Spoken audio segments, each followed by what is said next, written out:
Sou o Sargento-Chefe Silva, chefe de hangar da Esquadra de Manutenção de 551 do Black Hawk.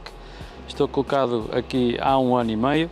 Tive passagens na aeronave no A7P, passagens no C-130, no F-16, no C-295 e fui convidado para este projeto no âmbito da Proteção Civil para combate aos incêndios rurais. Histórias são muitas ao longo destes 28 anos de Força Aérea, mas as que mais marcaram foi o período de 2010 a 2019, onde estive colocado na Esquadra 502, no avião C-295, fazer destacamentos no arquipélago dos Açores e na Madeira, no âmbito das evacuações aeromédicas e busca e salvamento. Temos algumas histórias felizes. O que mais me marcou foi o transporte de um bebê, na altura, segundo nos informaram, de 14 semanas, da Horta para Lisboa. Se também queres ter um acontecimento de marca, candidata-te.